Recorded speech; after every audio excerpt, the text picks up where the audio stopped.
All right, for us to understand MIDI information, I want you to think of everything as signal flow. So signal flow is all about, it's like water running, but in this case, we're using sound and electrical currents, really. So I'm going to have three devices here. I'm going to have an interface. This is my interface, okay? I've got my computer, and then I've also got a keyboard, and the keyboard controller is where we're going to play, okay? So the keyboard is connected through your interface or into your computer. Actually, in this case, it's into your computer directly because most of them are all USB. Some interfaces you use what's called a MIDI interface, but in this case, let's just go directly to our computer. Okay, and this is a USB cable. Now, what is USB? USB is a digital cable. Digital information. So all it is information. There's no audio actually going from your controller to your computer. And if you have a MIDI controller with no sounds, like I do, like I recommend you do, it doesn't have any sounds in it anyway.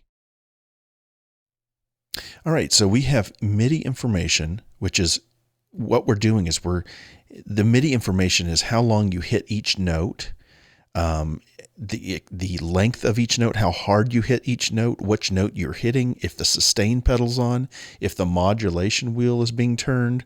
You've got all this information as you record MIDI. It's going into the computer and it's recording data. It's not recording audio, okay? Now what happens is inside your computer, and I'm going to blow this up here. Inside your computer, that MIDI information is being stored, okay? And it oftentimes looks like tracks, and I'll show you an image of what that looks like. And they call that a piano roll. A piano roll it looks like tracks within your computer. And that piano roll is just information. Again, there's no audio. There's no sounds here. Now, your MIDI track is actually going to connect this information to a sound. So you use that through a plug-in, and I'll show you how that looks in a second. But you connect this information to a sound, and once you've connected it to a sound, then when you push play, this is a play button,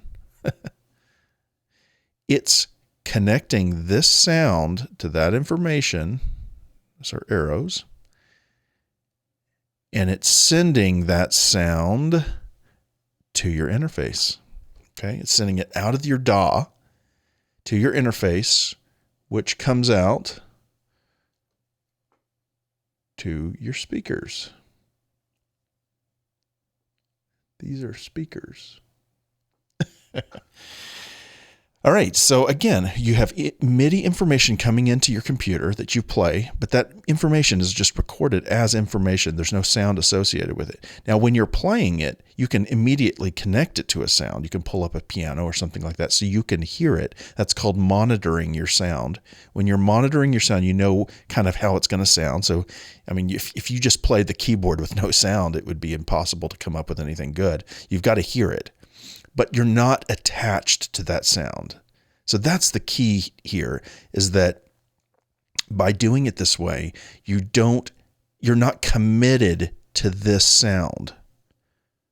All right, now let's jump over into the DAW and let's see what that looks like. So what I want to do now is I want to show you how this looks in your DAW. So here's our MIDI track, and we'll expand that a little bit, okay? Let's just simplify it. We have one MIDI track. There's nothing on it. I'm going to get rid of these buses and just minimize the master track. So I have one MIDI track right here. That's it. Now I've got it so that it's set to receive all ends. That means this is just saying, where do I want the information to be coming from? You remember I was talking about the controller, the MIDI controller? In this case, I'm using this little LPK25. It's a cheap little interface. The reason I have this connected to my computer and not the one I recommend in my sheets is because the one I recommend in my sheets is my mobile one. It's always in my bag, and so it's ready to go. So sometimes I'll use that on here, but right now I'm just using this. There's nothing wrong with this. It just doesn't have a mod wheel or a pitch wheel, and there's no sustain pedal. It does have a sustain button, though, on it. So let's see what that looks like. So if I start hitting these keys, you can see information coming in right here that's showing MIDI information. If I hit it hard, you see it go almost to the top. That's called velocity. You need to understand that word. Velocity is all about how hard you're hitting the key. Now, if I hold the key, it's you see a quick blink of information, and when I release the key, you see a bit of information. That's because there's information about how long I've held the key. That's the sustain of the key I hold. Right now, there's no sound associated with this keyboard. There's no sound. There's not one single sound on it. It's blank. But I can still record information. I'll hit record. I've got the track armed, and I'm going to hit record, and I'm going to start playing. See that? It's recording information. That's the key of C. That's called the piano roll, what you're looking at. There's a C minor. There's an E flat. Okay? But there's no sound on it. I can't hear it. Now what I can do is I can grab a sound from my computer, and let's throw a piano on there. Let's see how that sounds. So here is a grand piano LA stack. So it's just this is an Ableton based piano. Now let's listen to it, see if there's any sound coming out. Hey, there's sound. So what I did is I recorded information, but I didn't record audio. And there's a reason for why this is so powerful. It's because, just like in my diagram, the information's being recorded, but the sound isn't. I haven't captured, I haven't committed to the sound. So now I can change sounds. Let's say I don't like that sound. Let's preview some different sounds. I like this piano better. It's more, sounds a lot more normal. So now listen to this. That sounds more like a regular piano. And I like this sound a lot better. So I might have been recording in one sound and previewing, monitoring in one sound, but then I go, you know what? This just isn't, I'm not feeling this sound. I want to change. I have the flexibility. Because I've recorded in MIDI, I have the flexibility to do that. Okay? So let's try a couple other things. There's my C minor, and then here's my E flat. Cool. Now let's say I want to do, let's do something, let's make it, listen to a different sound. There's a little toy piano, Nightmare toy piano. Let's see how that sounds. Kind of cool. I like that one. I may not have ever come up with that when I was recording, but now I don't have to re-record the information. So now if I want to record a sustain, so I don't want to have to hold the key. If I use my button on my keyboard, I can let go of my hand and it's sustaining. Okay, so now let's record that. So I'm going to hit record, and then I'm going to let go to the sustain. Okay, just like I would with my foot. Let's see what happens. So now if I listen to it, it's sustained. Even though the notes, I'm not holding them very long, it's sustained. And where do we see that? If we double click this track, we can actually look at what they call the automation of the sustain. If I go into my envelope view, and every DAW will have an envelope view, you can see a little red dot here. It means something was recorded in the what they call the CCs. CCs are just information, controller information from your controller that are beyond the keys itself. In this case, it looks like the hold pedal was activated, so we're going to click that. And sure enough, it shows right here that at this point in time, I hit the sustain button, and then I released it. So I held it just like I would with my foot, and then I released it right there. Perfect. So it's recording that information. Now, if I say, you know what, I don't like that sustain pedal. I held it too long. I can change that like this. I haven't committed to it. I haven't committed to the fact that even though I was playing live and I held the sustain button, or in this case, it might be a pedal if you're on an organ or a piano or a digital piano. The great thing is I can change that information. If I was recording audio, there's no way I could change that. I'd have to do some weird kind of tricks to make it sound like I released the sustain pedal. But in this case, I can change that. Now let's say I go, you know what? I don't like the notes I hit.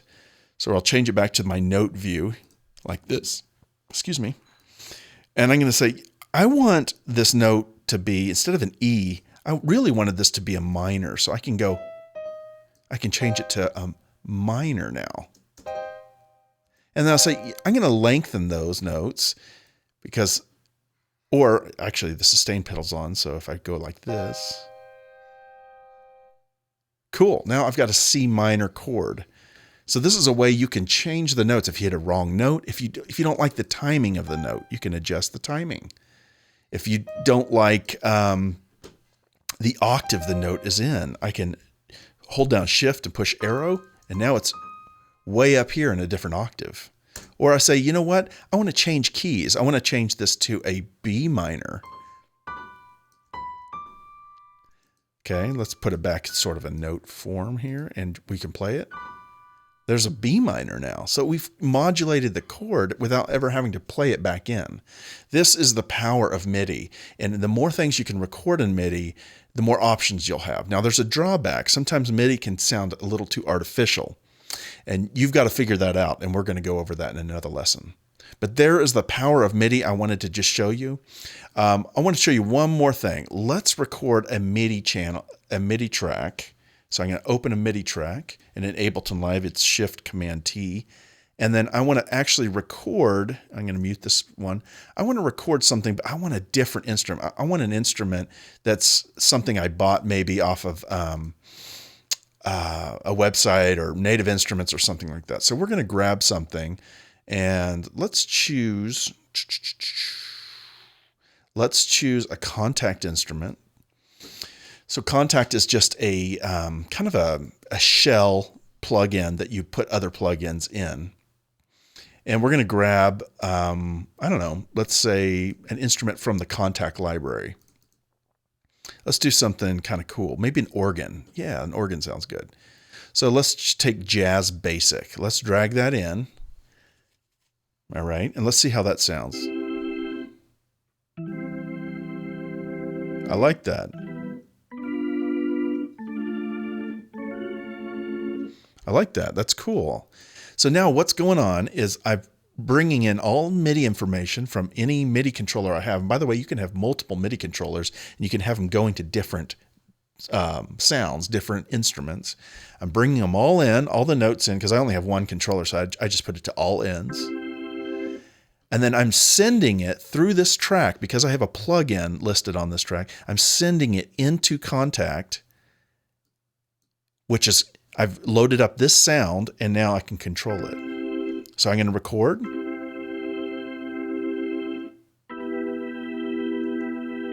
Okay, stopped it. Here's my recording. That's the piano roll. The piano roll, again, is just a way of looking at the notes I did in its time. So time is the x-axis, and the y-axis would be the notes. So here is a G, there is a E, there is a C. There's my C chord.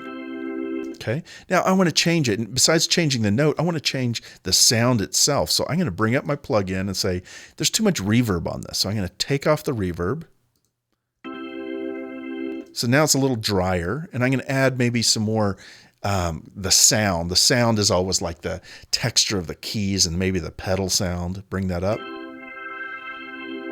Actually, in this case, it's a completely different thing. Sounds like a phase shift. Just depends on how this instrument was captured. And let's add a little EQ to it. So I'm going to jump down to this tab, pull the treble down.